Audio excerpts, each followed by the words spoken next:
Insieme con un gruppo di storici fra Udine e Trieste ci siamo dati il nome di Resistenza Storica e attraverso una serie di studi che hanno affrontato tutte le vicende del Novecento e del confine orientale abbiamo cercato di resistere in qualche modo a quel processo di revisionismo storico che è stato messo in atto negli ultimi 20 anni soprattutto, ma che in realtà in Italia nel dopoguerra c'è sempre stato.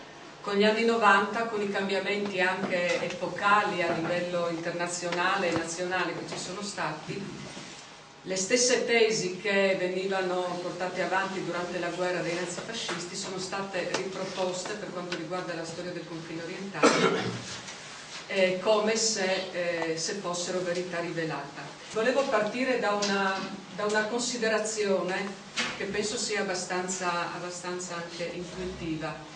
Nel 2004, quando è stata istituita la giornata del ricordo, si era detto che in Italia non si era mai parlato di foibe e di esodo, che non c'erano stati studi, non si erano fatti libri, che la gente non ne sapeva nulla, né la classe politica, la classe dirigente aveva mai affrontato questo discorso.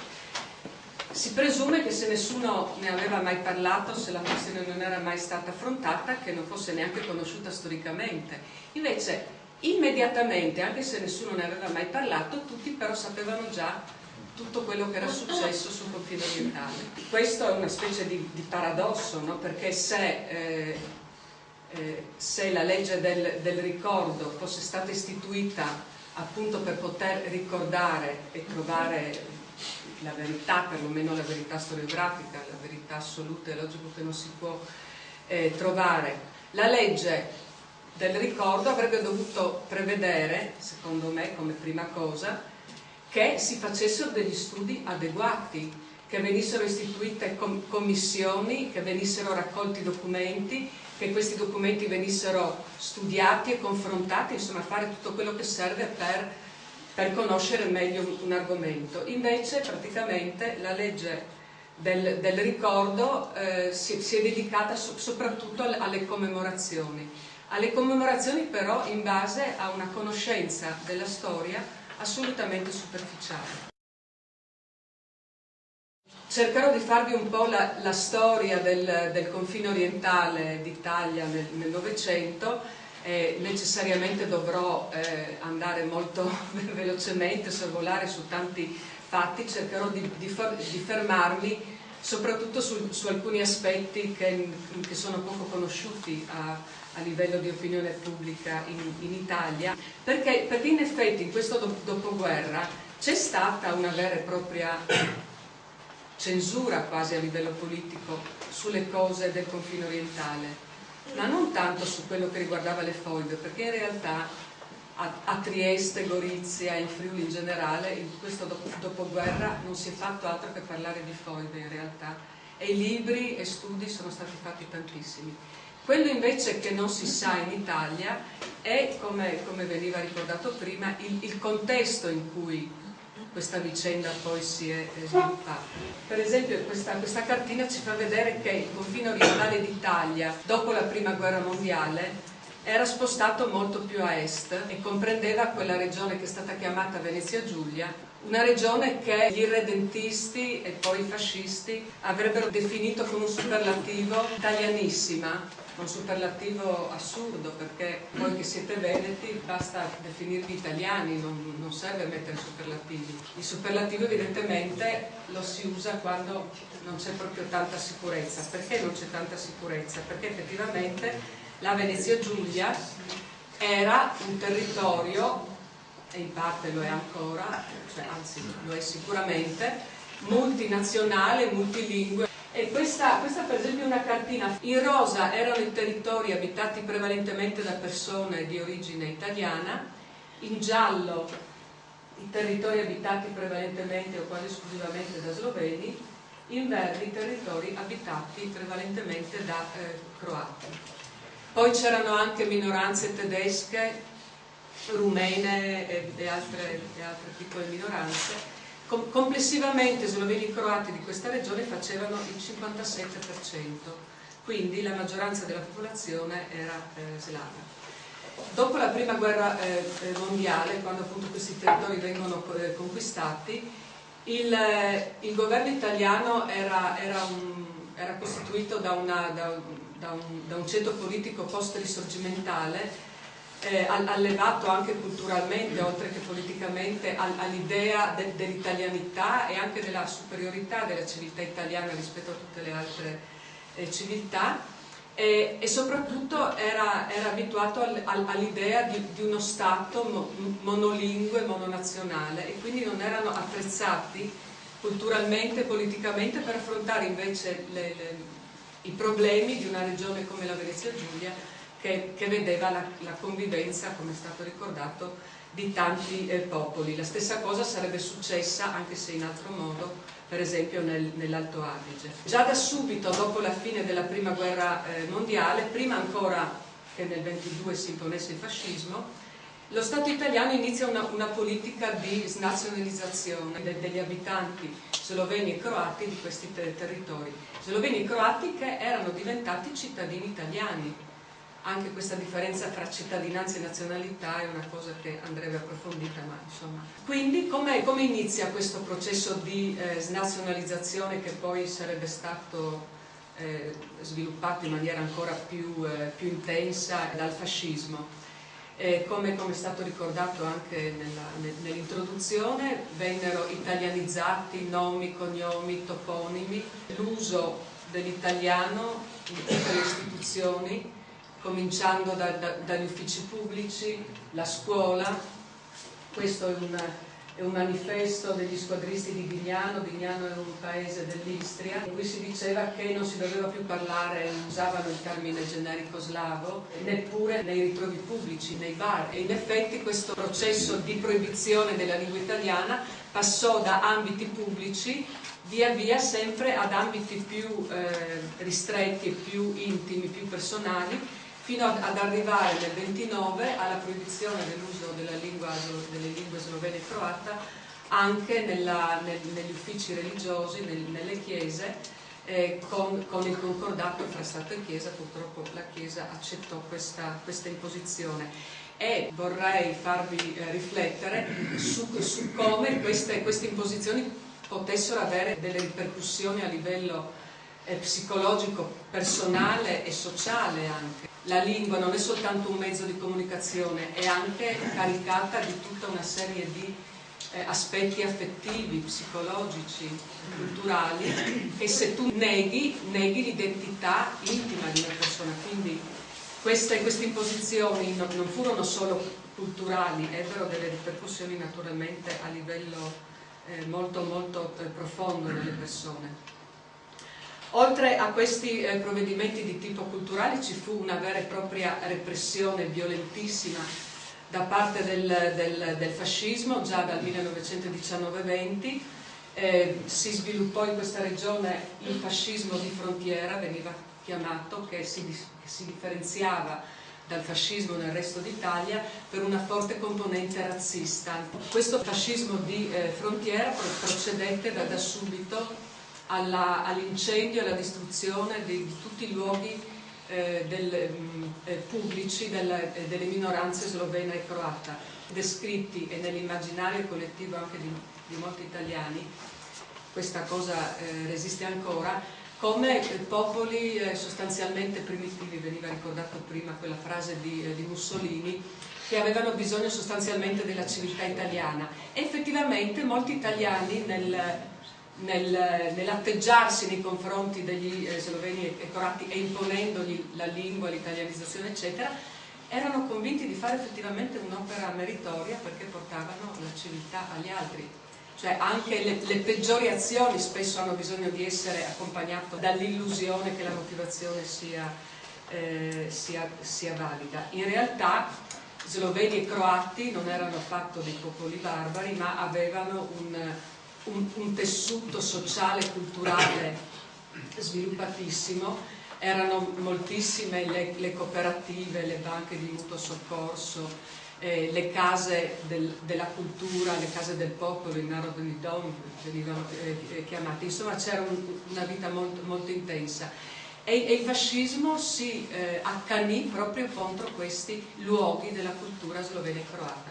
Questa foto che vedete è la foto che mostra il Narodni Dom di Trieste, che il 13 luglio del 1920 venne bruciato in un'azione squadristica condotta dai fascisti triestini guidati da Francesco Giunta, che era un toscano che era stato mandato a Trieste appositamente da Mussolini per sistemare appunto la situazione. E in questa occasione morirono 2 persone e andò in fumo tutto il patrimonio culturale perché lì avevano sedi in questo luogo, il teatro, la biblioteca, gli archivi della comunità slovena e croata, oltre anche enti economici eccetera. Nei mesi successivi la stessa fine avrebbero fatto tutte le case della cultura della Venezia Giulia. Oltre a questi provvedimenti sono stati ricordati opportunamente provvedimenti economici con la requisizione di terre, il licenziamento di coloro che non si adeguavano a queste imposizioni e soprattutto la requisizione delle terre fu un fatto che creò moltissimo odio nei confronti del fascismo e di coloro che lo rappresentavano.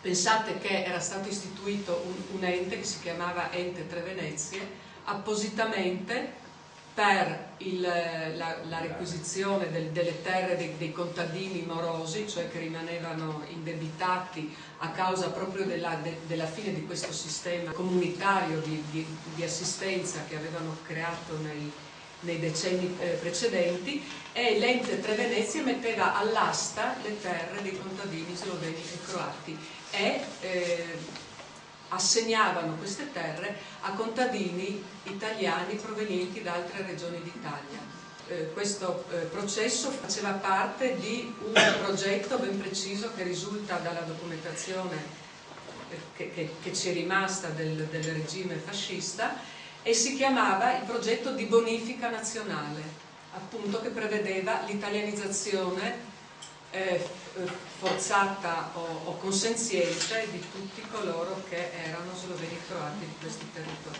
Oltre a questi provvedimenti economici e di violenza squadristica, le minoranze slovena e croata furono proprio perseguitate dal punto di vista poliziesco e giuridico.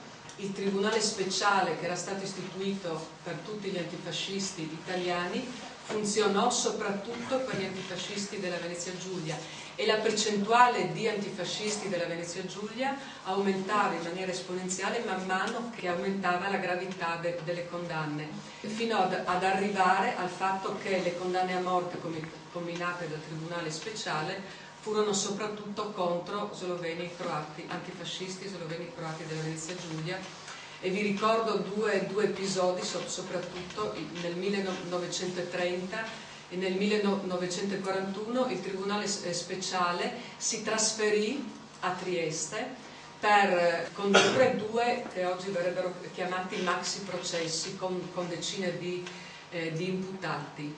Nel 1930 questo processo finì con la condanna a morte di 4 sloveni che furono fucilati la mattina successiva alle 6 di mattina nel poligono di Basovizza, e questi sono per la comunità slovena i loro martiri di Basovizza. E poi nel 1941, a guerra già iniziata, ci fu un processo ancora più grande con decine e decine di imputati che finì dopo un piccolo dibattimento, praticamente fu quasi un processo sommario, con 9 condanne a morte, e la mattina successiva 5 di queste persone furono fucilate, in questo caso nel poligono di Opcina. Basovizza e Opcina sono 2 località del Carso triestino. In questo caso nel 1941 la città che ospitava, così diciamo, il tribunale speciale fu messa letteralmente sotto assedio, con le cannoniere al largo del porto, con i cannoni puntati contro la città. E quindi questi 20 anni di dominio fascista nella Venezia Giulia, cioè, furono tremendi per tutta Italia, ma in quella regione ebbero qualcosa di più rispetto al resto d'Italia. Ma la situazione divenne ancora più tragica con lo scoppio della Seconda Guerra Mondiale e in particolare con l'invasione della Jugoslavia che si ebbe il 6 aprile del 1941. Quest'anno sarebbe il 70° anniversario, però sicuramente non sarà un anniversario ricordato dai politici italiani, anche se invece meriterebbe di essere ricordato perché è stato l'inizio di una grandissima tragedia, appunto di questa tragedia che si vuole ricordare il 10 di febbraio, mettendo però come data significativa non l'inizio della guerra, che è la vera causa di tutto quello che è successo, quindi non il 10 di giugno, l'entrata in guerra dell'Italia, oppure il 6 aprile, l'inizio dell'invasione italiana della Jugoslavia, ma il 10 di febbraio, cioè quando c'è stata la pace, ribaltando completamente la causa-effetto, cioè è stata riconosciuta la pace come la causa invece che la guerra. Penso che sia abbastanza chiaro che è stata fatta un'operazione assolutamente mistificante. Quindi appunto il 6 aprile del 41 l'esercito italiano insieme con l'esercito tedesco, fascisti e nazisti assieme, invadono la Jugoslavia. La Jugoslavia a quel tempo era un regno. Prima si era chiamato Regno degli Serbi, Croati, Sloveni e dopo Regno di Jugoslavia. Perché venne invasa? Perché era successo che precedentemente, lo saprete, l'esercito italiano aveva invaso la Grecia, Mussolini voleva spezzare le reni alla Grecia ma non ci riuscì e quindi le cose stavano andando male. E nello scacchiere strategico hitleriano nazista la Grecia rischiava di diventare un luogo in cui si insediavano gli inglesi praticamente e quindi era necessario per Hitler accorrere in aiuto dell'esercito italiano. Per accorrere in aiuto dovevano passare attraverso la Jugoslavia. La Jugoslavia aveva un governo che era diviso fra filo inglesi e filo tedeschi e filo italiani, e alla fine prevalsero i filo inglesi e quindi non diedero l'assenso per il passaggio delle truppe tedesche e quindi per questo motivo Hitler e Mussolini decisero di invadere la Jugoslavia. L'esercito jugoslavo non era assolutamente attrezzato per un impatto militare di questo tipo e quindi nel giro di pochi giorni l'esercito jugoslavo capitolò e la Jugoslavia venne letteralmente, come è stato ricordato, smembrata, divisa in pezzi e ogni pezzo assegnato ai partecipanti di questa aggressione che erano soprattutto Germania e Italia e poi anche, come è stato ricordato, Ungheria e Bulgaria che avevano delle rivendicazioni sul territorio della Jugoslavia.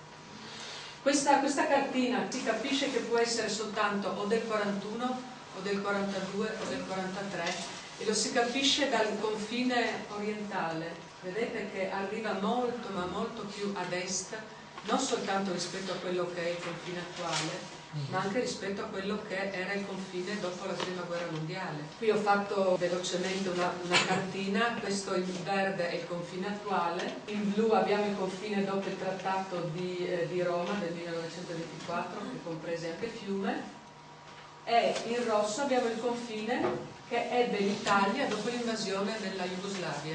Perché questi territori occupati dall'esercito italiano non vennero semplicemente occupati, ma vennero annessi. Cioè significa che diventarono territorio a tutti gli effetti facente parte dello Stato italiano. Infatti si formò la nuova provincia italiana di Lubiana, cioè l'attuale capitale della Slovenia diventò una città facente parte dello Stato italiano.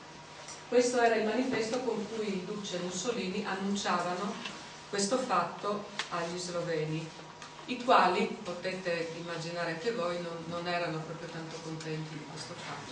Oltre alla provincia italiana di Lubiana vennero formate anche altre province, poi si formò una nuova provincia di Spalato, una nuova provincia del Cattaro, insieme con la vecchia provincia di Zara, che era italiana già dopo il 1918, si formò il governatorato della Dalmazia, tutte le isole della Dalmazia diventarono italiane, il Montenegro divenne un protettorato italiano, la Serbia divenne un protettorato tedesco,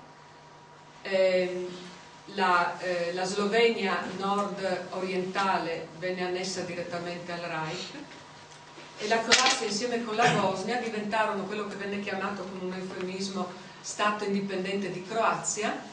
In realtà indipendente non lo era per nulla, aveva un primo ministro che si chiamava Ante Pavelic, che era stato allevato fin dal 1929 in Italia da Mussolini. Mussolini, appunto, per estendere l'influenza italiana nella penisola balcanica, aveva allevato questo terrorista Ustascia croato per mandarlo a rendere la vita difficile al regno di Jugoslavia, in modo da creare una possibilità di penetrare nella penisola balcanica, perché questa era la politica espansionistica che il fascismo perseguiva.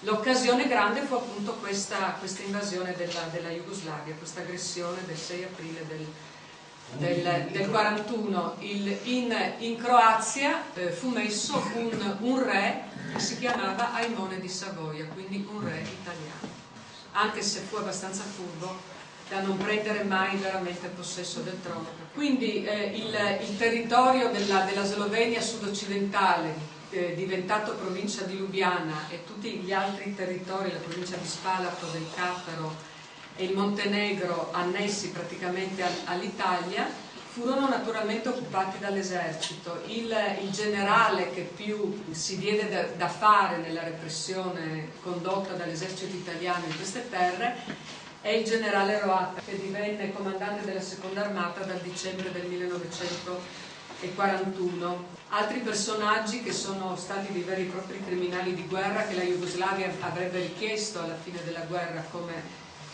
criminali di guerra, perché le venissero consegnati, ma non sono mai stati consegnati dall'Italia. Un altro personaggio appunto è questo, che si chiama Emilio Grazioli, era un triestino squadrista della prima ora, che divenne l'alto commissario della provincia di Lubiana, praticamente il prefetto della provincia. E qui lo vediamo insieme col vescovo di Lubiana, Rosman, che fu collaborazionista prima dei fascisti e poi dei nazisti.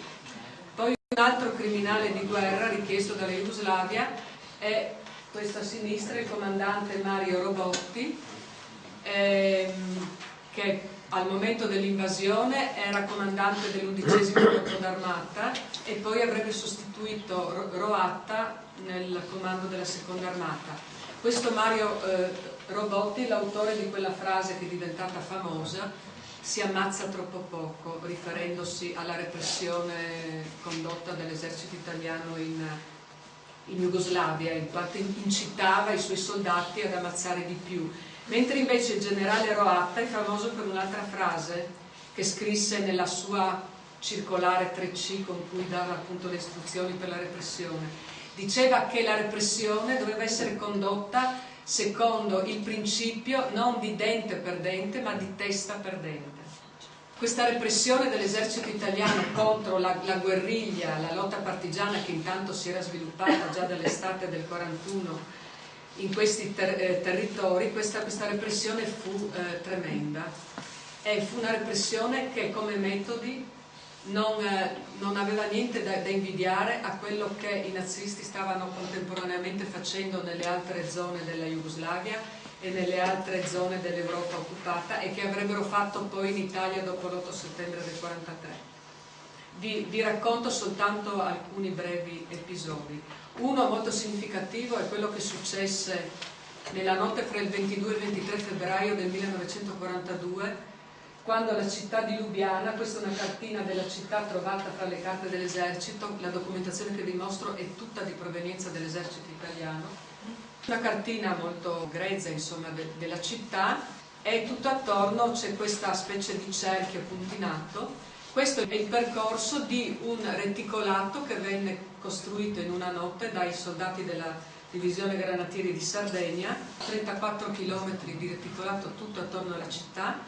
Nella stessa notte la città venne divisa in settori, ogni settore diviso a sua volta da reticolati, la popolazione non poteva spostarsi da una parte all'altra se non con dei lasciapassare. Lo scopo di questa operazione era quello di impedire lo spostamento della popolazione della città per permettere una maggior efficacia nelle rettate e nei rastrellamenti che vennero ordinati appunto dal generale Roatta.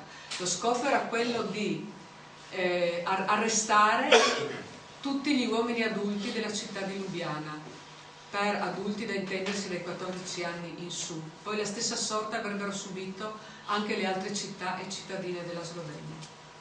Ed è così che cominciò poi il fenomeno dei campi di concentramento fascisti, di cui parlerò velocemente fra un momento. Prima volevo parlarvi di quella famigerata circolare 3C che fu emanata dal generale Roatta come istruzioni a tutti i reparti dell'esercito occupatore per rendere più efficace la repressione. Questa circolare 3C prevedeva la fucilazione di ostaggi nel caso di attacchi a formazioni dell'esercito italiano o di collaborazionisti sloveni e croati dell'esercito italiano. Prevedeva la fucilazione degli uomini adulti dei paesi, dei villaggi presso i quali fossero avvenuti scontri tra italiani e partigiani. Poi questi villaggi dovevano essere svuotati della popolazione, la popolazione portata in campi di concentramento e i villaggi bruciati. Questi sono naturalmente i provvedimenti più gravi, che vennero però applicati con molta rigorosità, soprattutto dopo l'incitamento di Mario Robotti, si ammazza troppo poco, raccolsero l'incitamento e si diedero molto da fare, purtroppo i soldati italiani. Queste sono alcune foto che mostrano le rettate appunto a Lubiana, come avveniva, che venivano portati gli uomini di Lubiana con i camion prima nelle caserme e poi sarebbero stati portati nei campi di concentramento. Ci fu anche uno sfruttamento economico dei territori, soprattutto dei boschi della Slovenia, che è molto ricca di boschi, e poi la legna veniva portata alla snia viscosa. E questo è un manifesto in cui si annuncia che saranno fucilati tutti coloro appunto che avrebbero fatto azioni contro l'esercito italiano. E queste sono le foto delle innumerevoli fucilazioni che ci sono state. Qui abbiamo una sequenza, un uomo e una donna che vengono scortati dalle camicie nere, come vedete, e questa è la loro fucilazione.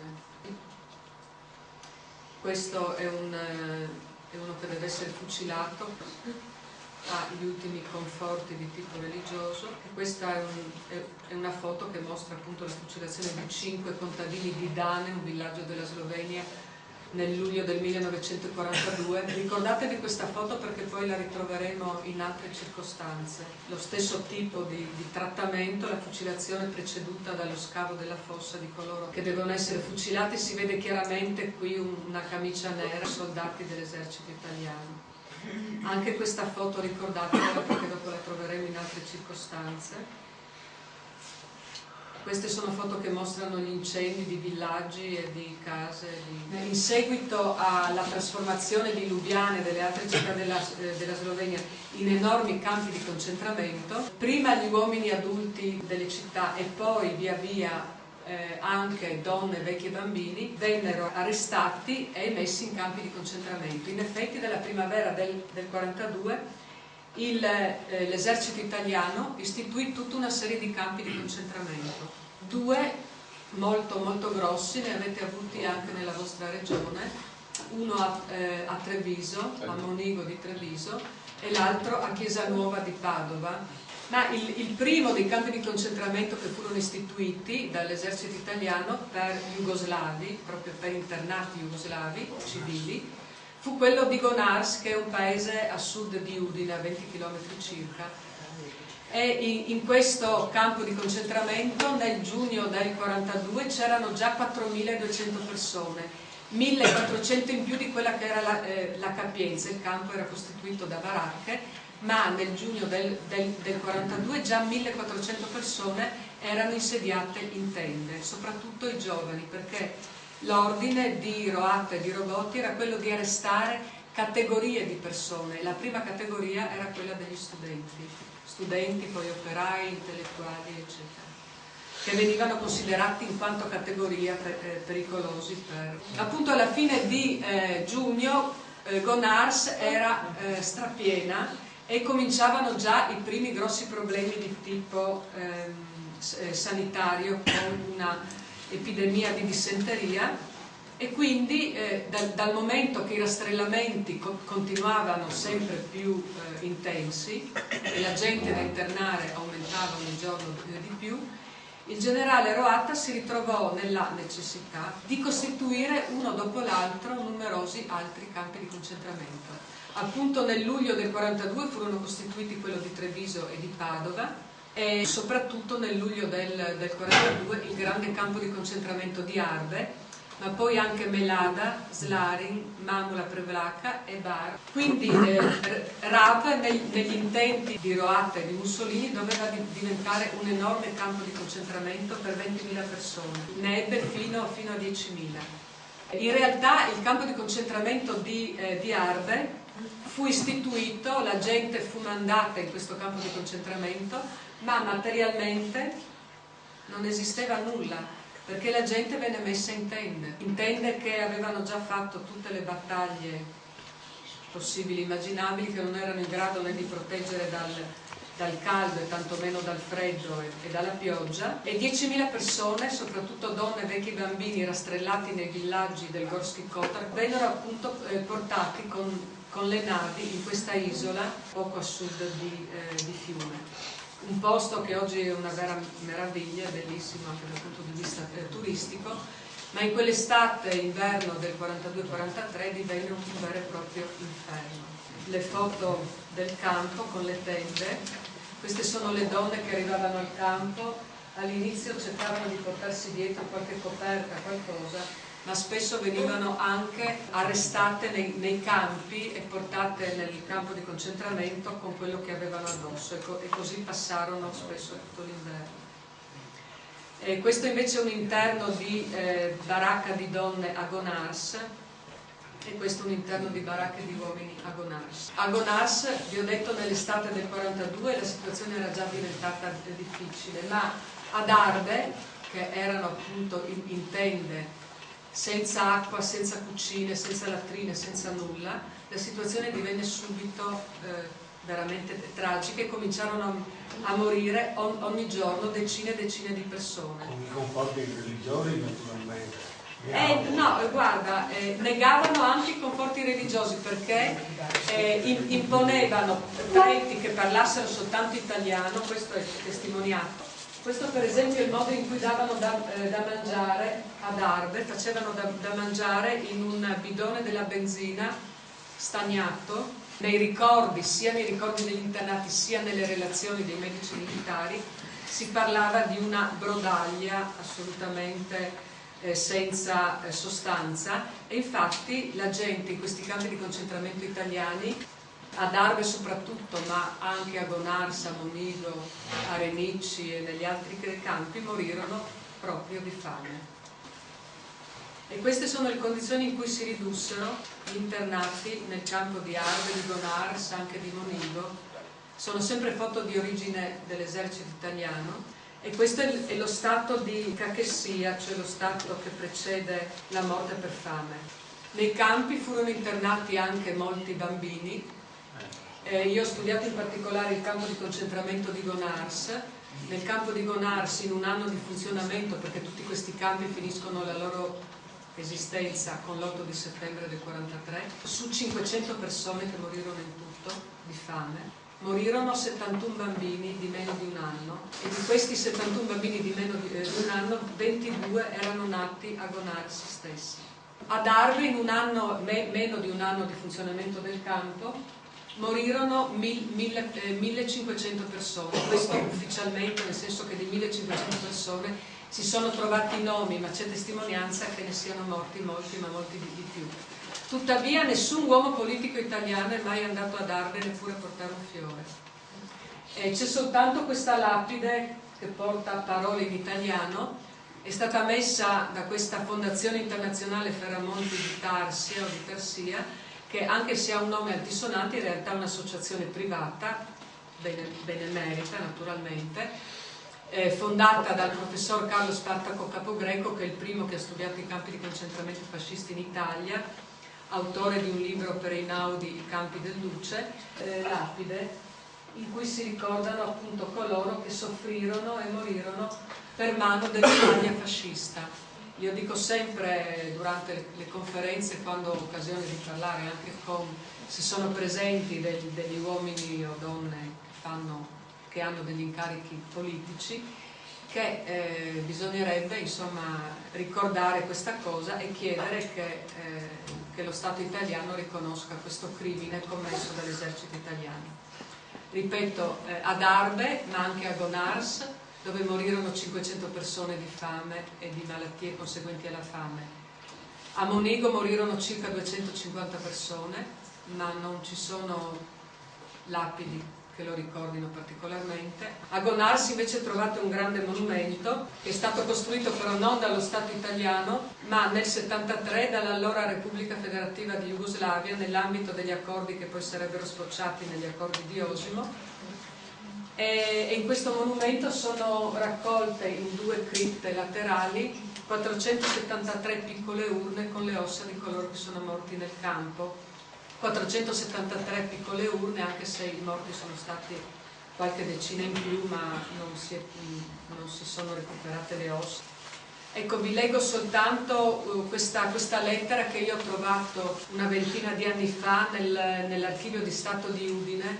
Sono stralci di lettere in partenza dal campo di concentramento di Gonars nell'inverno 42-43.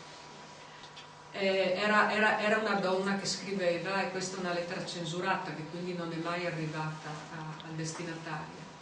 Questa donna scriveva: ora siamo nelle baracche dove moriamo dal freddo e dalla fame. Vi scongiuro di mandarmi qualche cosa da mangiare. Milenka, il traduttore scriveva che si trattava della figlia, è morta in Arbe, perché molte di queste donne di Gonars erano state prima internate ad Arbe. Era soltanto pelle ed ossa. Il 31 del 12 è morto pure mio padre, con altri 12 uomini. Liberaci da questo campo, dal Golgota della nostra vita. Ecco, nell'archivio di Stato di Udine c'è una trentina di lettere di questo tenore. E anche nell'archivio del comune di Gonars si trovano dei documenti molto, molto importanti. Vi leggo soltanto questo, che è vi faccio l'esempio di Gonars perché è quello su cui ho trovato più documentazione, naturalmente. È una dichiarazione che il comandante del campo, che era sempre un colonnello dei carabinieri della riserva, si faceva rilasciare dai parenti di coloro che morivano nel campo. In questo caso una madre. Io, sottoscritta Vesel Giovanna in Osbold, Fubiekoslav, numero 9475, il numero ci dice quanta gente era già passata attraverso il campo, perché c'era uno spostamento continuo da un campo all'altro. Dichiaro che la mia figlia Osbold Nicolina di Ivan e di Vesel Giovanna, morta il 30 maggio del 43, non ha lasciato alcuna eredità. Questa bambina aveva 3 mesi quando è morta ed era nata a Gonars stessa. Ecco, ci si potrebbe chiedere se questo affamamento dei campi di concentramento fascisti, in cui furono internati in un anno, poco più di un anno, circa 120.000 jugoslavi e in cui morirono di fame e di freddo tra i 6 e i 7.000 persone, se questo affamamento dei campi era dovuto a scarsa organizzazione, a ruberie o a quali altre cause. Queste cose successero, ma c'è la documentazione che dice anche che l'affamamento dei campi fu un vero e proprio progetto per praticamente tenere buoni gli internati.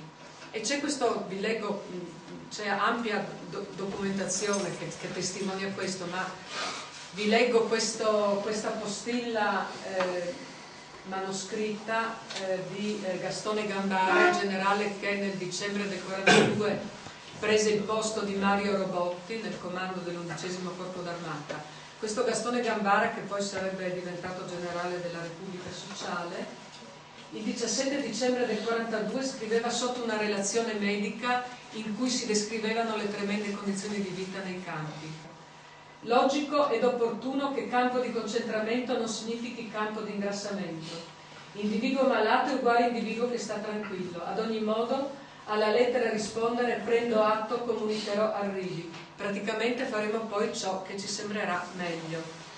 Credo che questo documento sia molto, molto impressionante, che dia l'idea di quale fu lo spirito con cui appunto i generali dell'esercito italiano affrontarono questo discorso di campi di concentramento per i jugoslavi. Campi che, come vi ho detto, finirono il loro funzionamento con l'8 settembre del 1943.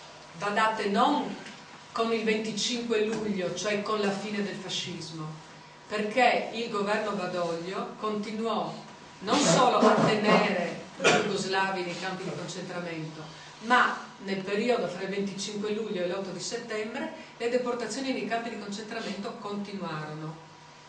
Questo a testimonianza del fatto che non era soltanto una questione del fascismo, la repressione e la persecuzione degli slavi, ma era qualcosa che era entrato, insomma, un po' nello spirito di molti italiani. Quindi la maggioranza della popolazione era slava.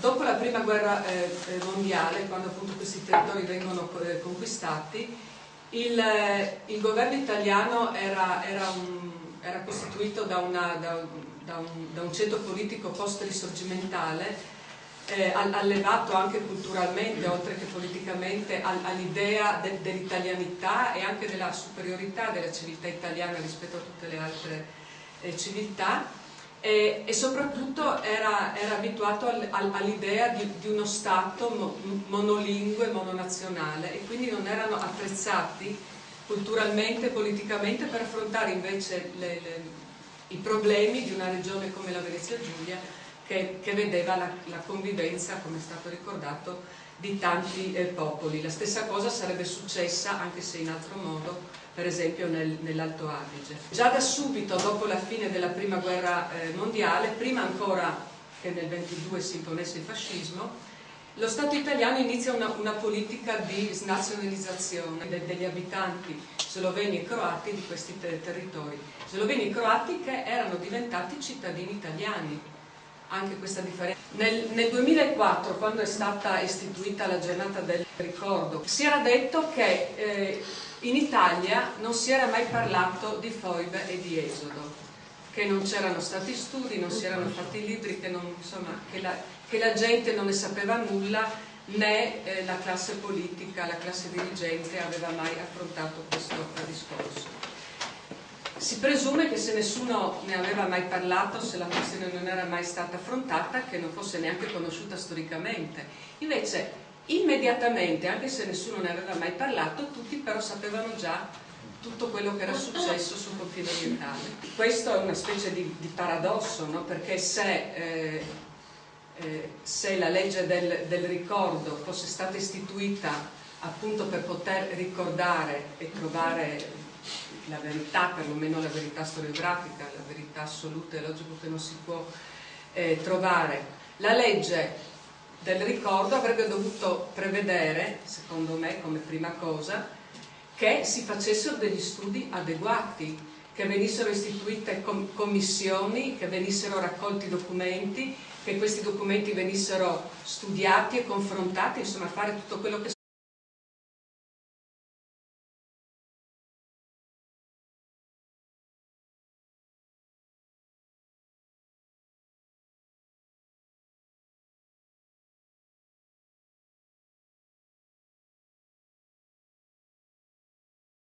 insieme con un gruppo di storici fra Udine e Trieste ci siamo dati il nome di Resistenza Storica, e attraverso una serie di studi che hanno affrontato tutte le vicende del Novecento del confine orientale abbiamo cercato di resistere in qualche modo a quel processo di revisionismo storico che è stato messo in atto negli ultimi 20 anni soprattutto, ma che in realtà in Italia nel dopoguerra c'è sempre stato. Con gli anni 90, con i cambiamenti anche epocali a livello internazionale e nazionale che ci sono stati, le stesse tesi che venivano portate avanti durante la guerra dei nazifascisti sono state riproposte per quanto riguarda la storia del confine orientale, come se fossero verità rivelata. Volevo partire da una considerazione che penso sia abbastanza anche intuitiva. Si è sviluppata. Per esempio questa cartina ci fa vedere che il confine orientale d'Italia dopo la prima guerra mondiale era spostato molto più a est e comprendeva quella regione che è stata chiamata Venezia Giulia, una regione che gli irredentisti e poi i fascisti avrebbero definito con un superlativo italianissima, un superlativo assurdo, perché voi che siete veneti basta definirvi italiani, non serve mettere superlativi. Il superlativo evidentemente lo si usa quando non c'è proprio tanta sicurezza. Perché non c'è tanta sicurezza? Perché effettivamente la Venezia Giulia era un territorio, e in parte lo è ancora, cioè anzi lo è sicuramente, multinazionale, multilingue. E questa per esempio è una cartina. In rosa erano i territori abitati prevalentemente da persone di origine italiana, in giallo i territori abitati prevalentemente o quasi esclusivamente da sloveni, in verde i territori abitati prevalentemente da croati. Poi c'erano anche minoranze tedesche, rumene e altre piccole minoranze. Complessivamente sloveni e croati di questa regione facevano il 57%, serve per conoscere meglio un argomento. Invece praticamente la legge del ricordo si è dedicata soprattutto alle commemorazioni però in base a una conoscenza della storia assolutamente superficiale. Cercherò di farvi un po' la storia del confine orientale d'Italia nel Novecento.